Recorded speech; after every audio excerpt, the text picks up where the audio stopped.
All right, we got chest, a little bit of shoulders, a little bit of tries today. Before we get in there, we can talk about actually stuff related to hitting chest today. I feel like the past 4 or 5 talks have been either diet or just like psychological stuff related to the gym. So, yeah, I haven't touched on the exact training in a minute, so hold on to make sure okay. Sorry, someone's getting towed on the side of the road. I didn't want to smack him. So yeah, we'll talk about training a little bit. We'll talk about chest. That's why we're hitting it easy enough. One of the biggest things, or I want to say the biggest things, like one of the biggest issues when I was like the first 3 years of working out, was actually hitting my chest during chest movements. Like, I could go through a whole chest day and I feel like my chest wouldn't be pumped. And of course it's a problem, right? So, I'm going over what I'm doing today that actually helps with that, and some other things I'll probably mention during my workout, but if not, I'm going to say a lot of it now. I think one of the biggest things is like bench press. If you bench press and like you just never feel it in your chest, and then you get through the rest of your workout, you're like, man, I barely even have a chest pump. My triceps are fucking cooked. Shoulders are pretty good, but my chest is like a little bit. So we'll go over that. If you have a tough time hitting your chest on like pressing movements, regardless of like slowing it down and getting like actual full stretch, I'd recommend do what I'm about to do today, which is start with like a pec fly, isolate your chest, which is just because you're doing a pec fly. It's pretty much chest isolation. Biceps, sure, whatever, but mainly chest. I'll do that to start, and it'll be cooked, or at least fully pumped, and definitely a little bit tired. And then when I go into the rest of my pressing movements, it is a lot easier to actually hit my chest because it's already fully pumped. And if I'm going to a pressing movement, what's the first thing that's probably most likely going to give out? Because I just hit, I'm going to do like 4 sets of pec fly first. It's going to be my chest. So if either you're like tricep dominant and your triceps always take over when you bench press, you'll hit your chest more, this is one way to help with it. But yeah, for just to actually get a pump in your chest first. In like a bodybuilding context, definitely recommend it, right? Because for bodybuilding, it's all about actually hitting the muscle you're trying to hit, getting a pump in it, progressive overload, like all the above. I'm not gonna fucking go in the whole, I'm not gonna break it down, but we're not worried about trying to get the extra 10 pounds per arm for like a, let's say like a dumbbell incline press or something. We're not worried about missing out on an extra 10 pounds per arm because we did pec fly first, because that's not the point, right? If you're a power lifter, then obviously you're going to want to start with like your bench press, right? You're not going to want to have your chest hit before it and not get as much weight. But for bodybuilding, dude, it's totally fine, and also helps with actually hitting your chest, right? Okay?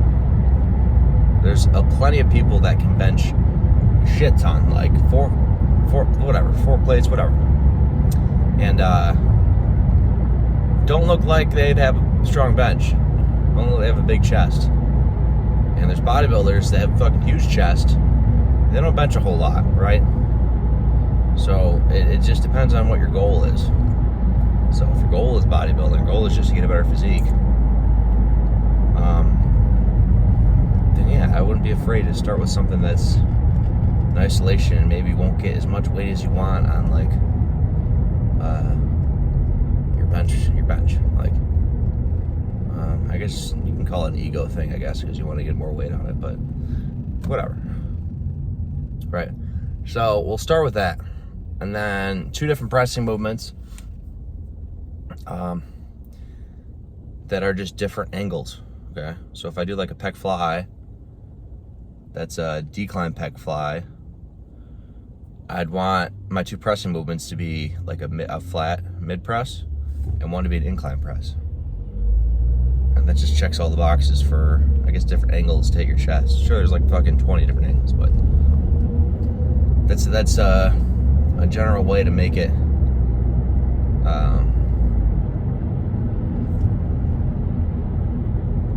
to know if you're actually having a good workout for hitting chest. Right. What is going on here?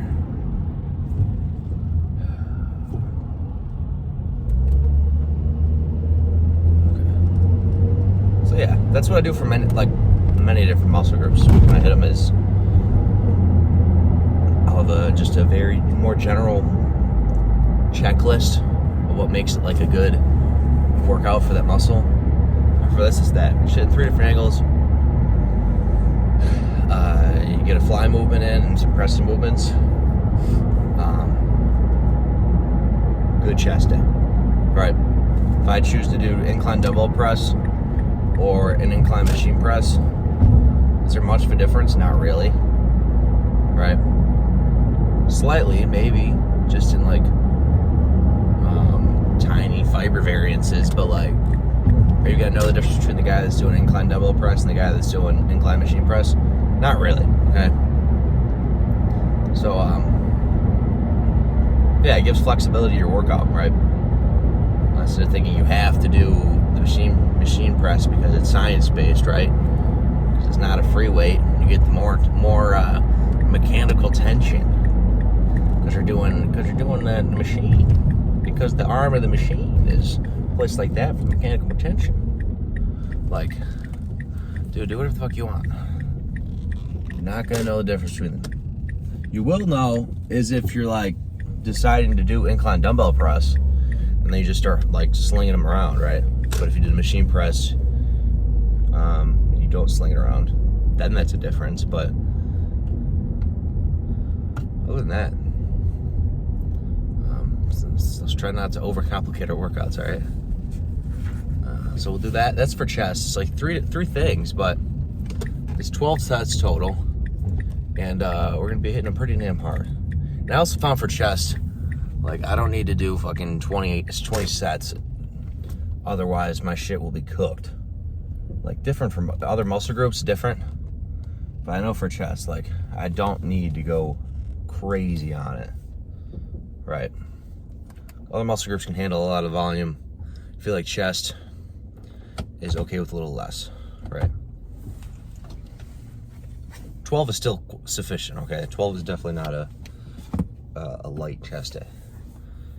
So yeah, then shoulders, we'll do like a superset. Some shoulder press, lateral raises. And then dips and overhead tricep extension for tries. And that'll be an abs pose. Get out of there. So should be like an hour 15 workout. 7:40 right now, Tuesday. Let's get it. We're here and it's packed. Hopefully it'll be not packed in like 10 minutes or so, but we're gonna use whatever pec flies open, all right? All right, I'll see you guys in there. All right. Took a solid 10 minutes to get a pec fly, but that's just how it goes. I'll usually do if it's open, like the cable one. It's a lot easier to hit my chest on. But I will say for this one, like one that actually has the bars instead of the cable, you can make it like super upper chest focus if you just change the bar path. Like I'm gonna make this like, how do I put it?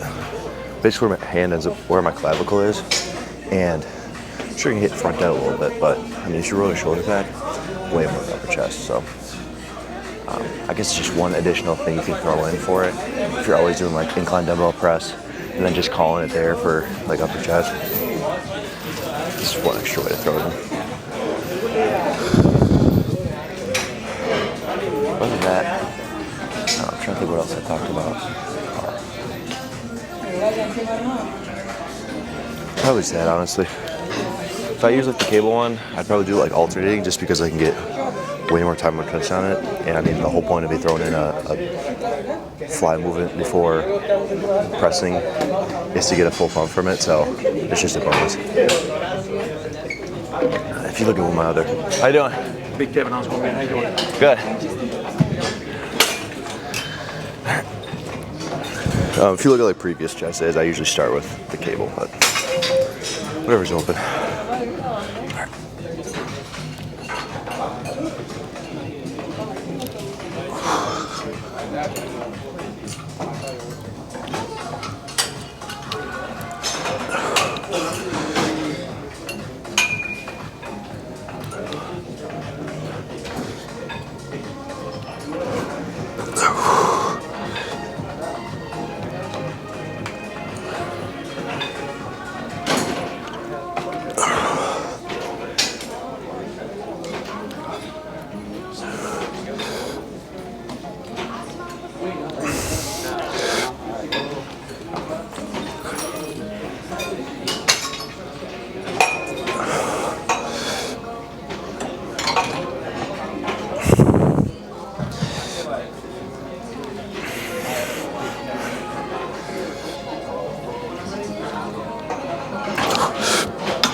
gonna drop the weight just because first I only get an 8.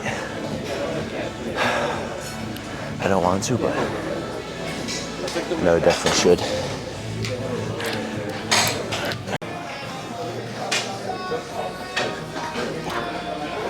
So we'll do one more with the same weight.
How y'all doing?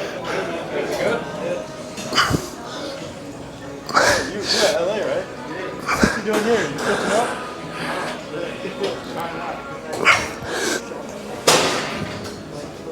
Okay. All right, we'll move on to shoulders. Some tries and get the fuck out of here. Oh shit. Yeah, usually I throw in like, probably make the higher rep, but I don't know. Moving heavier weight felt pretty good today. It's also why I throw in a drop set. All right, let's do some shoulders. I'm going to superset shoulders just because I'm probably gonna do them over there, but one, it makes the workout quicker.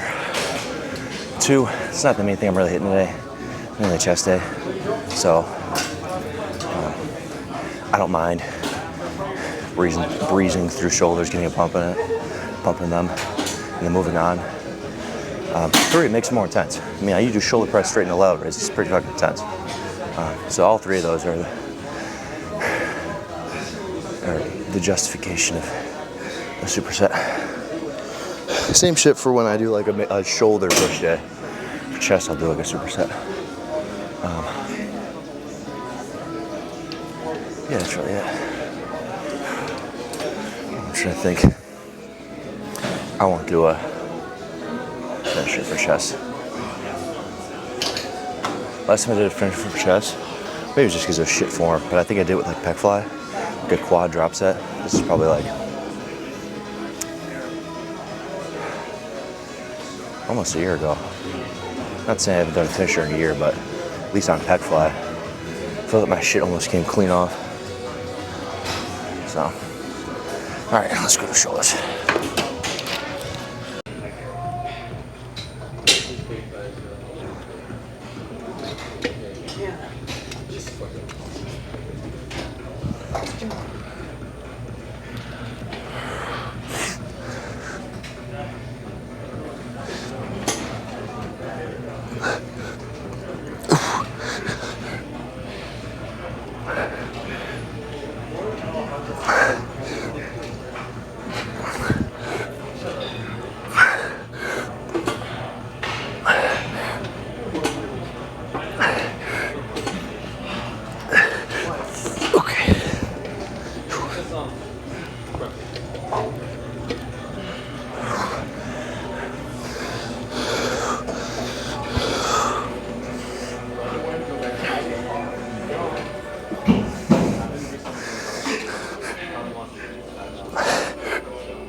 That's all I got for dips.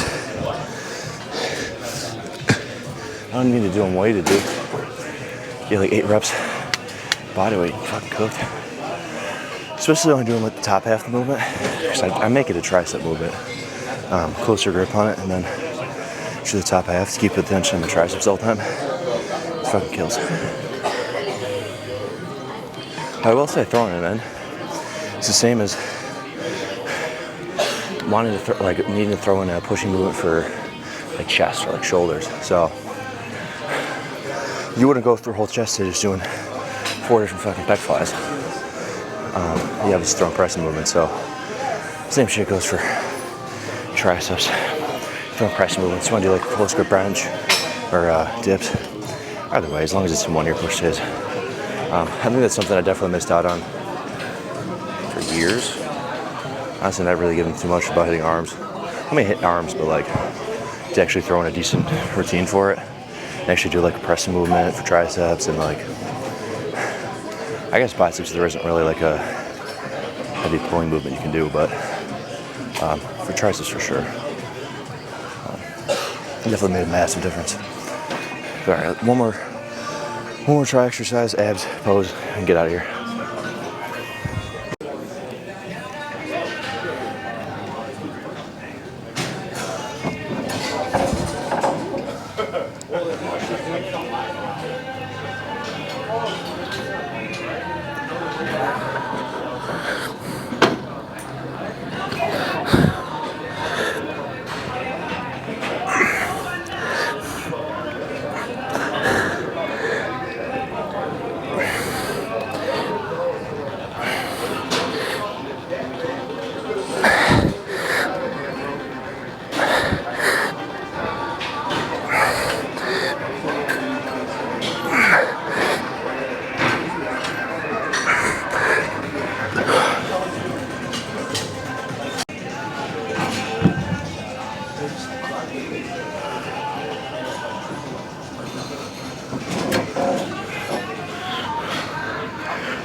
Shit,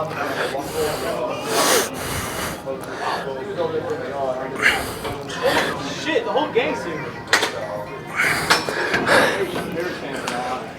You heard her.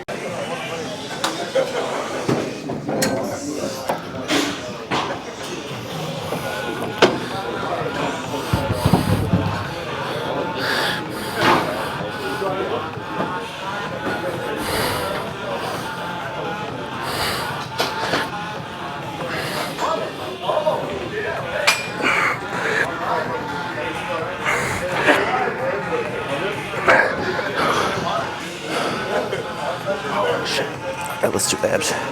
Pose, you got it.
Alright, let's check it out. We'll talk in the car. I'm just gonna fucking let's finish this up. The workout's been like 2 hours, been talking to people.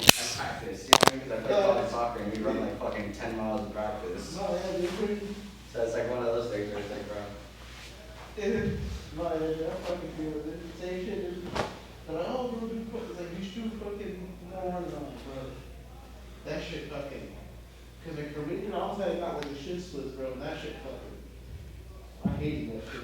Yeah, that's it. I already told my ACL on this fight, so it's like, for me, it's just like longevity now. Yeah. It's like, yeah, I could run, and like, I'm still good at running. Yeah. But like, it's just not worth it for me. Yeah, it's like if you get, like for me, after I'm done running, bro, I'm fucking, like, sometimes I feel like, dude, I'm like, I don't want to do other shit, you know? Yeah, just like it's a lot of energy too. Like you gotta eat so much. Like my boy, like it works for him because he wants to eat more. Yeah. I mean, he doesn't want to like cut calories. So like, yeah, then I get it. It's like you could just eat whatever. Yeah. Not whatever, but you know, you eat more calories because you're burning. Yeah, exactly. Like for me, I'm like, I'd rather just sacrifice a little bit of the fucking diet. Just like focus on that. Yeah. Like I said, it's just like jump roping, like scientifically, like I think burns more calories than any other thing. Okay. That's why right now it's just like that rope flow shit. Yeah. That's really good for your spine and stuff. Alright. Like coordination. I'm trying to get more into that a little bit. It's hard. That dude fucking freaking jump rope and fucking builds time, bro. Yeah, It's freaking a great exercise. I mean, I do it. I mean, I don't do it here, man. I do it more at the house. Cause I have like a ski rope. Yeah. And that shit fucking. Yeah, that shit you should like, if you do it like fast enough, like right now I don't have space, but like kind of audible. Yeah. That's what we get out here.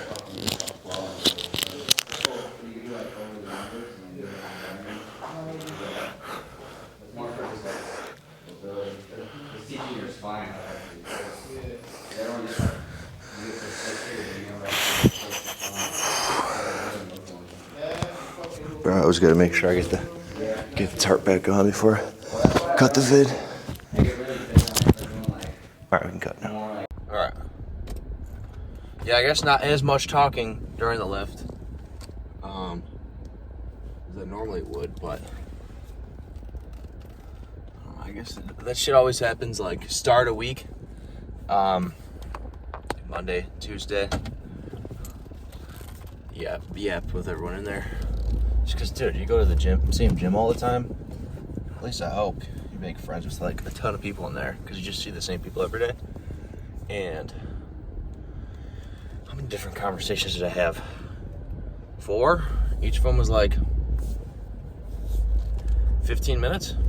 Maybe like 10, but still, that's like 40 minutes to an hour of just talking to people. So, at the end of the world, no. I mean, I enjoy it, but it just comes with the recording. I'm obviously not going to record my conversations with my buddies in there.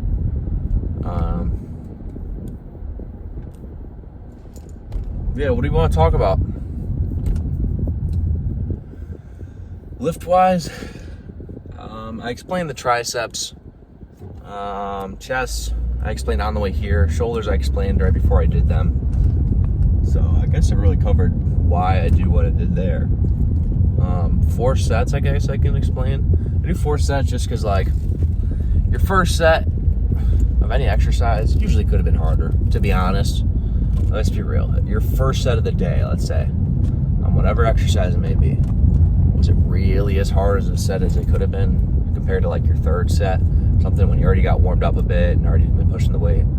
Probably not as hard, so throwing 4 for everything. It also helps with check the box, like more volume than I was doing for like a couple years straight. I've been saying this this not an analogy, but this what do you want to call it? Comparison for how much volume you do per muscle group. So let's say they're a beginner lifter, their first week in the gym, they can do 3 sets of bench press and their chest will start growing.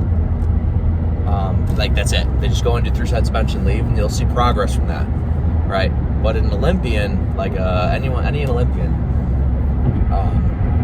if they did 3 sets of chest in the gym and left, they honestly would lose muscle, right? They certainly wouldn't be growing. So they absolutely need more volume per muscle group. So the point I'm trying to make is you have to increase the amount of volume you do per muscle group over time, over a longer period of time, right? So gradually over years, you up the amount of volume. So throwing in 4 sets, I was doing 3 sets of everything for like maybe like 2 years ago. And instead of like trying to add more exercises, I just up the sets for everything to help push that more volume. And yeah, it makes sense. It's the same way you like up your weight and reps you do for each exercise. Usually every time you go back on a bulk, if it's a good bulk, good bulk. But same goes for the amount of sets, just on a larger time scale. It's usually over a couple of years, like I said. So yeah, it marks that, and then if I can just I just train hard for all of them. I don't really overcomplicate it. Usually I'll throw in something that's like somewhere between like 8 and 10 or 6 to 8, and then something that's like 10 to 15. I guess I didn't get that high on chest today, but it's not the end of the world. I was really feeling pushing heavier weight today. Like it felt smooth. Like it felt good, right? And I didn't feel like tweaking it a little bit. I still got like 8 on them, and then like pec fly I was starting to get 12 and 10 and 8 and whatever. But generally speaking, I'll do something heavier weight, 6 to 8 or 8 to 10, and then something slightly less heavy, 10 to 15. Moving some weight while also still getting a pump in my chest from higher reps. So I guess it's everything for the training side. This is, what is this, day 6? Day 6 of the mini cut? Yeah. Day 6 of the mini. Well needed, dude. 5 months after competing in my first show, finally taking a mini cut. It's probably 2 months of a rebound after show, right? Not really bulking, you're kind of just getting your body back to being healthy, because being that shredded is not healthy. And then solid 3 months of bulk, so like a 12-week bulk. No, 16-week bulk. Right. No. Fuck it, whatever. Maybe a 1 month rebound, 4 month bulk. Either way, it's the same shit. Got the point where it's like we gotta chill out for a sec. 5,300 calories. Hella carbs. My body was just starting to not fuck with the amount of food. Like, the difference between just being full and like, dude, just suck it up and eat the food, and like something was clearly, I won't say wrong, like I wasn't dying, but I wasn't responding well to the food. So I was putting on more fat, the muscle, even though I'm still lean, don't get me wrong. That training was like not getting good, even with upping the food. And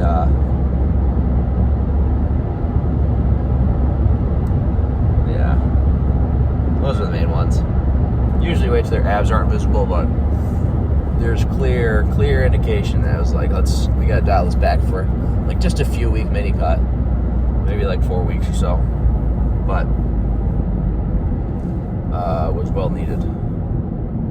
And man, dude, having just a fucking mini cut is so like just relieving from just throwing calories around. But yeah, I guess I can mention some ways that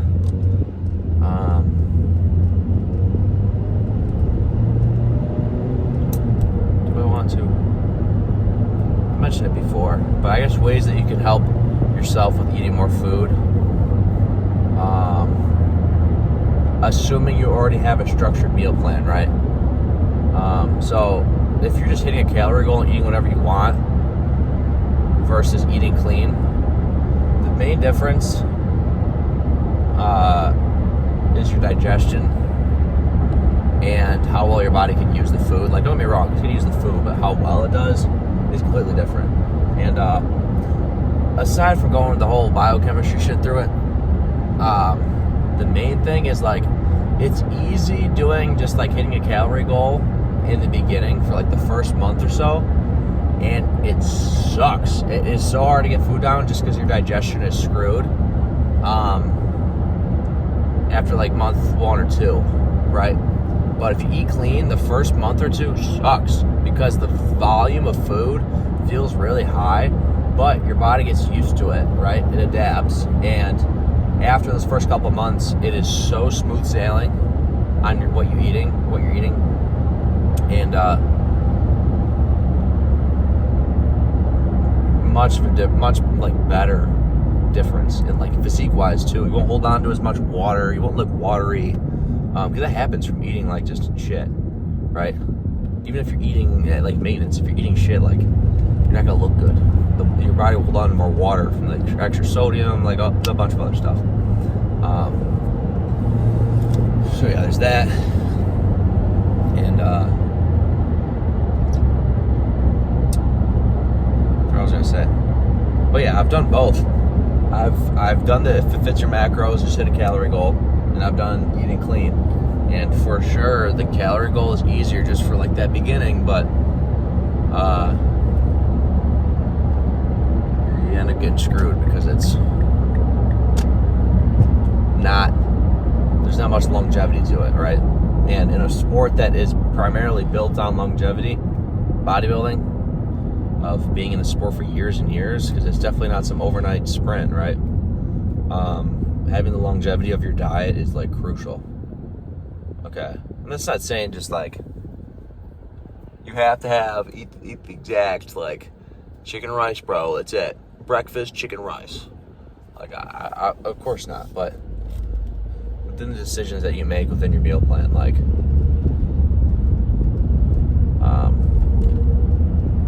makes a massive difference.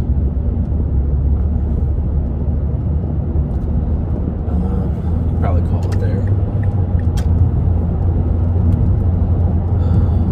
I don't know if you got anything else you want to know.